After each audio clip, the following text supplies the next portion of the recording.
Bonjour et bienvenue dans cette vidéo de révision de mécanique qui va s'appuyer sur un QCM donné à l'ENAC en 2018. On va s'intéresser à la fin du sujet, la partie 6, et qui s'intéresse en fait au mouvement d'un palais horizontal. Donc c'est un système masse-ressort, sauf qu'il prend en compte des frottements solides. Dont l'énoncé nous précise l'expression. Il n'y a pas de connaissances particulières à avoir sur les frottements solides pour traiter cet exercice, donc ça peut être traité en première année.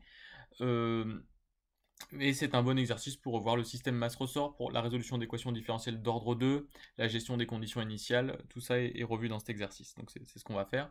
Je vous rappelle que pour que ces vidéos de QCM vous soient profitables et que vous progressiez vraiment, il faut mettre la vidéo sur pause au moment des questions, avoir une feuille et un crayon et chercher la démonstration sur la feuille, et une fois seulement que vous avez trouvé la réponse ou les réponses, réactiver la vidéo pour vérifier avec la correction.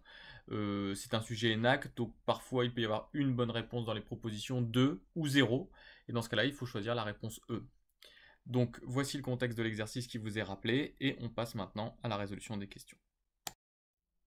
Donc dans la première question, on va étirer un petit peu le ressort, on va déplacer le solide vers la droite, on va le lâcher sans vitesse initiale, d'une position initiale xm supérieure à 0, et on veut connaître l'équation différentielle qui régit le mouvement à partir de l'instant initial. Vous mettez la vidéo sur pause pour avoir le temps de chercher un petit peu. Donc pour trouver l'équation différentielle, nous allons appliquer la seconde loi Newton, nous allons nous contenter de le faire sur un axe horizontal suivant EX, puisque on s'intéresse uniquement à l'évolution de la coordonnée x de t. Alors le système, ce sera le palais A, et on va faire le bilan des forces qui s'exercent sur ce système. Alors on a tout d'abord, donc suivant EX uniquement, on a tout d'abord la force de rappel du ressort. Elle, on sait qu'elle est de la forme moins KL moins L0 EX. Alors cette force, hein, elle est comme ça, on vérifie juste la cohérence du signe moins. On est dans un cas particulier où si L est supérieur à L0, donc L moins L0 est positif, et on a bien un ressort qui est tiré, donc une force qui va suivant moins EX, donc c'est logique que quand L moins L0 est positif, pour que la force soit suivant moins EX, on mette un moins devant. Donc tout ça c'est cohérent. Alors l'énoncé nous dit en fait que x égale 0 correspond au ressort quand il est à sa longueur à vide, donc en fait x c'est directement l'écart entre L et L0, donc L moins L0 c'est x. Et donc la force de rappel peut s'écrire ainsi. Nous avons aussi la force de frottement solide, epsilon mu mg ex, qui elle s'exerce ici au niveau du contact entre le palais et le support.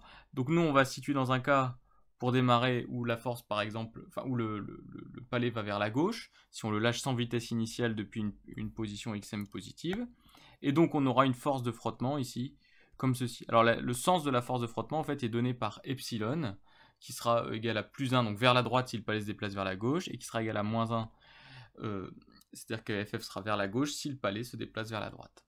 Donc la force de frottement dans une direction opposée au mouvement, ça c'est géré par epsilon. On écrit donc la seconde loi de Newton projetée suivant EX, on a donc mx point point, donc m fois l'accélération, égale moins kx plus epsilon mu mg, et on va juste faire passer de l'autre côté kx est divisé par m, ça fait x point point plus k sur m x égale, donc on a divisé par m, il reste epsilon mu g. Donc voici l'équation attendue, et donc on reconnaît une équation d'un oscillateur harmonique, et quand c'est ça, on peut faire apparaître une forme canonique en posant oméga 0 carré égale le terme que je viens d'entourer, c'est-à-dire qu'on a oméga 0 carré égale k sur m. Voici la réponse attendue. On nous demande désormais l'expression de x de t, donc on met la vidéo sur pause pour réfléchir. On a donc une équation différentielle d'un oscillateur harmonique. On sait résoudre ça. Alors, on commence toujours par dire, lorsqu'on résout ce type d'équation, que x de t c'est la somme de la solution de l'équation homogène, c'est-à-dire l'équation dans laquelle il n'y aura pas de second membre. On remplacera epsilon mu g par 0, donc la solution générale de l'équation homogène, plus une solution particulière de l'équation que nous sommes en train d'étudier. Alors, quand on remplace ce terme par 0 pour avoir l'équation homogène, on a x point point plus oméga 0 carré x égale 0, et ça, d'après le cours, on sait que la solution de cette équation, c'est quelque chose de la forme a cos oméga 0 fois t plus b sinus oméga 0 fois t. Donc ça, c'est la solution de l'équation homogène lorsqu'on a un oscillateur harmonique. Maintenant, pour la solution particulière, on la cherche tout le temps d'une forme similaire au second membre. Donc le second membre ici, epsilon mu g, c'est une constante. Donc on va chercher une solution particulière constante. Et une solution particulière, c'est-à-dire que c'est une solution constante qui va vérifier cette équation-là. Donc par exemple, on va écrire que x point particulier plus oméga 0 carré fois x particulier égale epsilon mu g.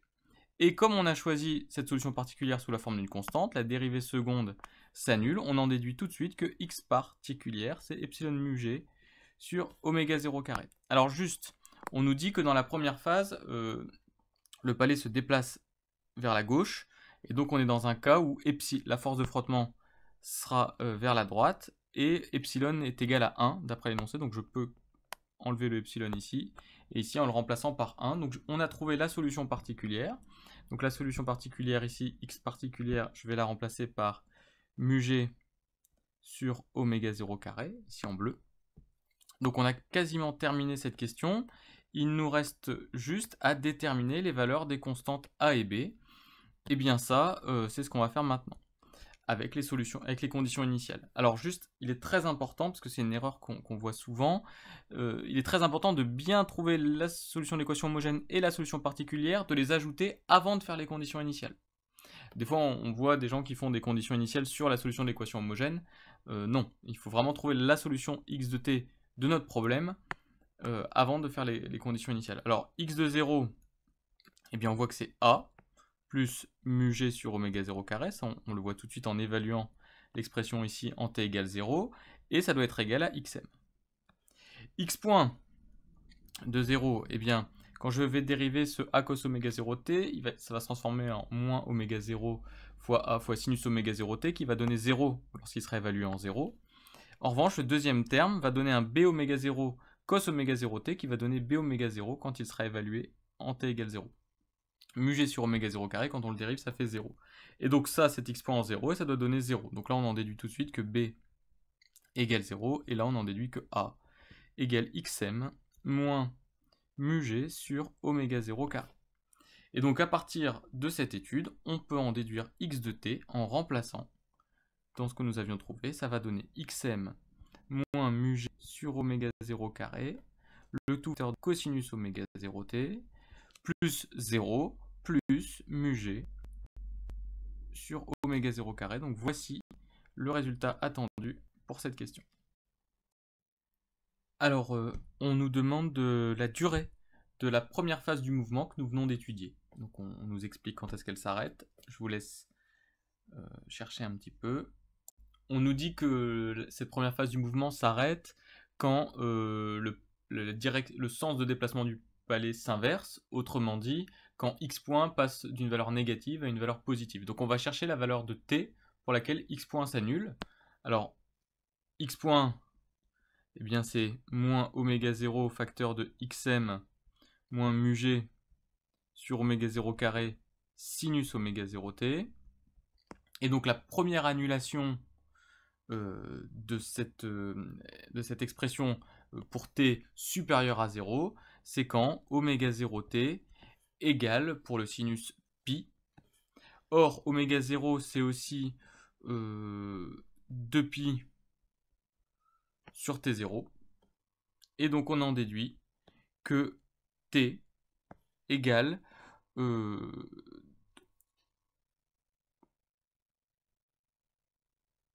pardon, il manque un t ici, c'est pour ça que ça ne marchait pas. T égale t0 sur 2.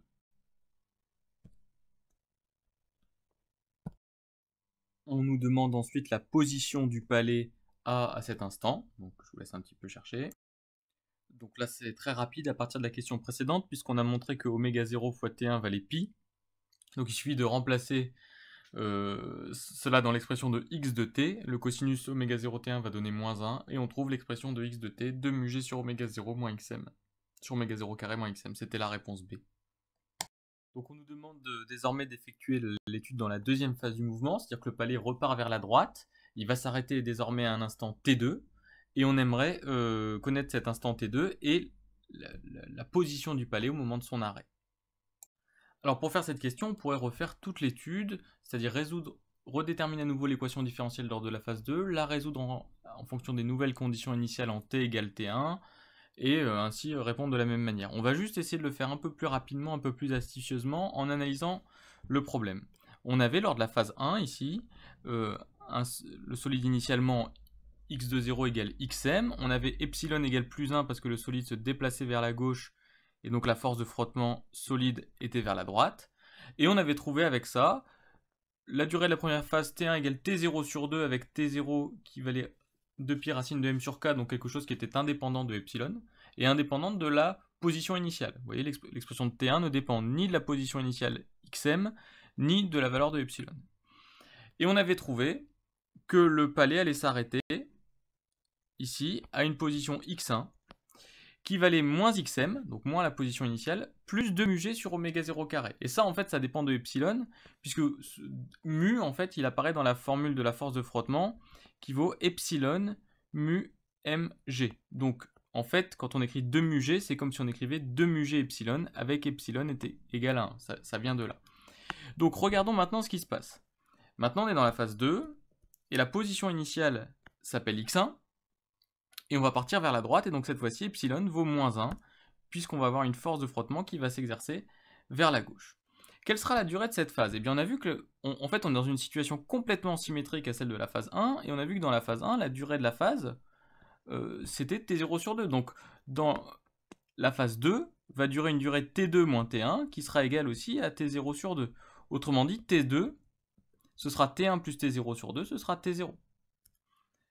Puisque nous avons vu dans l'étude de la phase 1 que la durée de la phase était indépendante de la position initiale et de la valeur de epsilon. Or, c'est ce qui a changé entre la phase 1 et la phase 2, c'est la position initiale et c'est la valeur de epsilon. En revanche, le x final, qu'on va appeler x2, c'était moins la position initiale. Alors, dans l'étape 1, la position initiale c'était xm, dans l'étape 2, c'est x1. Donc j'écris moins x1. Et puis on rajoutait 2 mu g sur oméga 0 carré fois epsilon. Ici, epsilon a changé de signe, il valait 1 dans la phase 1, il vaut désormais moins 1, donc je vais multiplier, je vais remplacer ici par moins 1. Et donc là, j'ai l'expression de x2, alors c'est pas complètement terminé, je vais juste remplacer x1 ici par son expression, et donc j'en déduis que x2, c'est moins x1, donc plus xm, moins 2 mu g sur oméga 0 carré, moins 2 mu g sur oméga 0 carré. Et donc, x2 égale xm moins 4 mu g sur oméga 0 carré. Voici la position du palais quand il s'arrêtera à nouveau à la fin de la phase 2, avant de repartir pour une troisième phase vers la gauche. Donc voici les réponses attendues, T2 égale T0 et x2 égale xm moins 4 mu g sur oméga 0 carré. Donc on vous donne désormais plusieurs propositions pour Tn, c'est-à-dire l'instant auquel se termine la nème phase du mouvement, et xn, la position du palais après la nème phase du mouvement. Donc, je vous laisse chercher un petit peu. Bon, eh bien on a vu que chaque phase du mouvement allait durer t0 sur 2, donc il est clair qu'à la fin de la nème phase du mouvement, on sera à l'instant n t0 sur 2. Et puis, pour xn, c'est un petit peu plus compliqué, il faudrait refaire la même chose que ce qu'on a fait dans la question précédente pour n égale 3, n égale 4, et on se convaincrait très rapidement que c'est la réponse D qui est bonne. Alors, une manière très simple de justifier, c'est de montrer que la formule de la réponse D est déjà valable pour n égale 2, ce qui n'est pas le cas de la réponse pour la formule de la réponse C. Donc voilà, il faudrait refaire la même étude, je ne vais pas le faire, mais c'est comme ça qu'on trouve la valeur de xn à la réponse D en voyant que par exemple x2 n'est cohérent qu'avec la formule proposée dans la réponse D. De manière générale, sur les QCM et NAC, on peut parfois trouver des réponses par élimination. Par exemple, même dans les questions précédentes, dans la question juste d'avant, on pouvait trouver T2 et X2 par élimination. Malgré tout, quand on fait des QCM de révision, le but n'est pas forcément de préparer les NAC, c'est de réviser le programme de physique en vue des écrits, et donc il vaut mieux chercher à refaire les démonstrations plutôt que de toujours procéder par élimination. Ça peut être une stratégie payante quand on passe les NAC, mais pas si on veut se préparer à d'autres écrits et à être certain de savoir refaire rapidement les démonstrations essentielles de prépa, quoi. Donc voilà pour ce QCM, et on va s'arrêter là-dessus.